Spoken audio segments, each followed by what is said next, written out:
An ordinary bus ride turns into an unforgettable life lesson when a group of cocky teens targets the wrong man, a quiet Vietnam veteran with a past they couldn't imagine.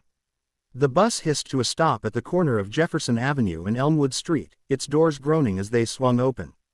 A steady stream of weary passengers climbed aboard, their faces drawn with exhaustion after another long day. Among them was an elderly black man, his slow, deliberate steps a testament to the years etched into his bones.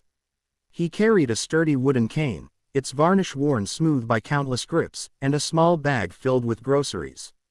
He made his way toward the back of the bus, his movements unhurried but steady, and as he lowered himself into a seat, he rested the cane against his knee and gazed out the window. The evening light spilled across his weathered face, highlighting deep lines that spoke of a lifetime of challenges and wisdom. He sat quietly, unnoticed by most, except for the occasional glance from a curious child or a kind stranger offering a faint smile. The bus rumbled back into motion, its engine a dull roar as it navigated the bustling streets. Inside, the mix of voices, the shuffle of feet, and the occasional chime of a phone notification filled the space, yet amidst it all the man remained a figure of calm, observing the world outside with eyes that seemed to hold more stories than anyone could count. But not everyone noticed the quiet dignity he carried, not everyone understood the depth of his experience, and soon that lack of understanding would lead to something unforgettable. As the bus slowed for the next stop, the atmosphere was about to change, and no one, not even the elderly man, could predict what would unfold. The bus screeched to a halt at a stop near Lincoln High School, and the energy shifted instantly. A group of teenagers, 4 in total, bounded up the steps, their laughter loud and carefree with an edge that hinted at trouble. Each carried a backpack slung over one shoulder, their voices cutting through the usual bus chatter like static. They lingered near the front, scanning the seats as though searching for someone to entertain them. One of them, a tall boy with a baseball cap turned backward, nudged his friend and pointed toward the elderly man seated at the back. "Yo, check him out," he said, his voice low but audible enough to make heads turn. The group exchanged smirks, their laughter growing as they made their way down the aisle. Passengers shifted uncomfortably in their seats, some glancing at the old man, others pretending not to notice.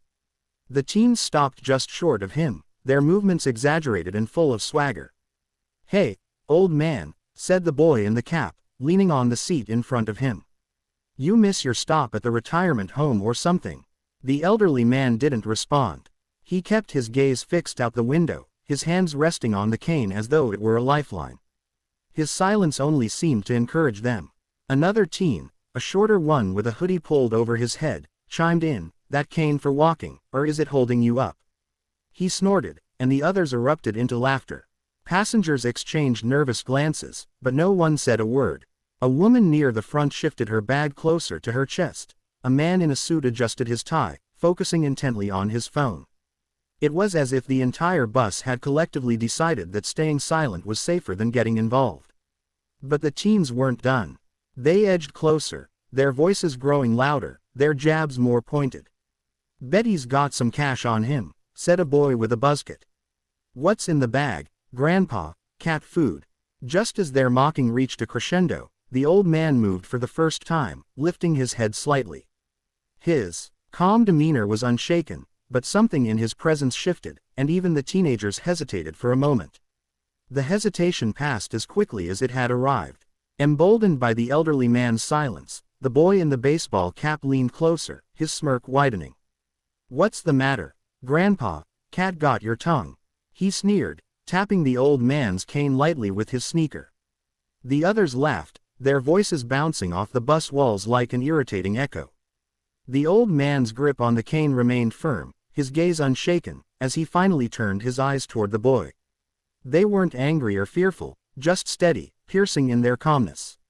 Passengers stole glances, tension thickening in the confined space.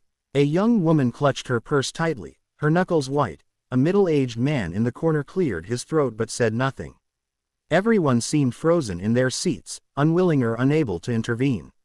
The boy in the hoodie leaned over, his bravado unchecked. "You deaf or something? Maybe he doesn't speak English," he joked, prompting another round of laughter. Still the old man said nothing. He shifted slightly, straightening his posture, his cane now resting firmly on the floor. The slight movement was almost imperceptible, but it carried weight, a sense of purpose that wasn't lost on a few observant passengers. One of the teenagers, the smallest of the group, glanced nervously at the others. "Maybe we should chill," he muttered, but his suggestion was ignored. "You got a problem, old man?" The boy in the cap pressed, his voice tinged with mock irritation. "We're just trying to have some fun, lighten up." For the first time, the elderly man spoke, his voice low but firm enough to cut through the noise. "Do you boys always find fun in bothering strangers?" The bus fell silent. Even the troublemakers were caught off guard by the question. It wasn't delivered with anger or sarcasm, but with an unexpected clarity that demanded an answer. "What's it to you?" The boy in the hoodie shot back, trying to regain control of the situation. The man tilted his head slightly, his eyes unwavering. "Because I've met young men like you before," he said, his tone calm, measured. "Different time, different place. They didn't laugh as much when they found out what real fear feels like." The air grew heavy, the laughter now replaced with a prickling discomfort. The teenagers exchanged uncertain glances, their confidence visibly shaken. But just as it seemed the tide might turn, the boy in the cap scoffed, unwilling to back down. "What, you're going to scare us with your cane?" he said, his voice louder now, desperate to regain control. The challenge hung in the air, daring the old man to respond. The bus creaked as it turned a corner, the jolting movement causing the boy in the hoodie to grab a nearby rail for balance. The elderly man remained steady, his cane an anchor, as he finally raised his head fully to meet their stares. "You think this cane is what I lean on?" he asked, his voice calm but carrying an unmistakable weight. "No, boys, this cane is just wood. What holds me up is something far stronger." The boy in the cap scoffed again, but his laughter was hollow now, lacking the confidence it had before. "Yeah, what's that?" he challenged, though the quiver in his tone betrayed him. The old man took a deep breath, his gaze sweeping over the group. "When I was your age," he began, "I carried something much heavier than a cane. I carried a rifle through jungles half a world away. I was 19, barely older than you. Vietnam." The word seemed to echo in the enclosed space, silencing even the faint whispers among the passengers. The old man continued, his voice steady yet layered with memory. "Back then, we didn't have time for jokes like yours. We had to grow up fast, too fast. Some of us didn't come home at all. And those who did," he paused, his fingers tightening momentarily on the cane, "we carried more than our gear back with us. We carried scars. Some you can see, most you can't." The smallest of the group shifted uncomfortably, his gaze dropping to the floor. Even the boy in the hoodie lowered his bravado, his smirk gone. "Let me tell you about fear," the old man said, leaning forward slightly. "It's not being mocked on a bus, or standing in front of someone with a cane. It's hearing the snap of a twig behind you and not knowing if it's a soldier or a trap. It's watching your friend fall beside you, knowing you can't stop to help." His voice faltered slightly but regained its strength. "And you know what else I carried?" he added, locking eyes with the boy in the cap. "Discipline, respect, and the understanding that real strength isn't about tearing others down, it's about knowing when to stand tall and when to sit quietly." The passengers were transfixed. Some wiped their eyes, others stared out the window, pretending they weren't listening, but the tension in the air was palpable, heavier than before. The boy in the hoodie mumbled, "We didn't mean anything by it, man," his voice barely audible but the regret clear. The old man nodded slightly, his demeanor softening just enough. "I know you didn't, but words have weight, boys, and you never know what someone's carrying." Before the teenagers could respond, the bus slowed for another stop, and the old man leaned back in his seat, his cane resting once more against his knee. The silence that followed wasn't empty, it was filled with reflection, the kind that lingers long after the moment passes. The bus doors wheezed open at the next stop, but no one got off. The teenagers stood awkwardly in the aisle, their earlier bravado replaced with visible discomfort. The passengers, once silent bystanders, began to steal glances at the old man, their expressions a mix of admiration and guilt.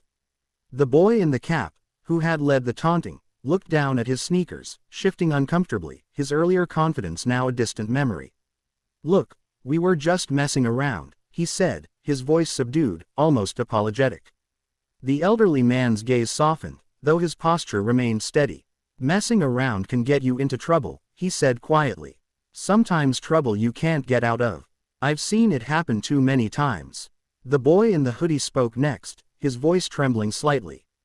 Did you lose people out there? The old man nodded slowly, his eyes distant. More than I care to count, he replied. Good men, brave men, and not just in the war. Some came back but couldn't leave the fight behind. You'd be surprised how fragile strength can be when it's tested the wrong way. The words hung in the air, heavy and unshakable. Even the smallest of the group, who had said little, finally found his voice. We didn't mean to disrespect you, he said, barely above a whisper. The old man gave a small nod, the lines on his face softening slightly. Disrespect isn't in words alone, he said. It's in how you carry yourself. Remember that. For a moment, the bus seemed suspended in time, every passenger holding their breath as the scene unfolded. Then a woman seated near the front spoke up, her voice firm yet kind. You boys should be grateful. You just got a lesson that most people never hear. Her words seemed to break the spell. The teenagers looked around, seeing nods of agreement from the other passengers, and shuffled toward the front of the bus, muttering quiet apologies to the man as they passed.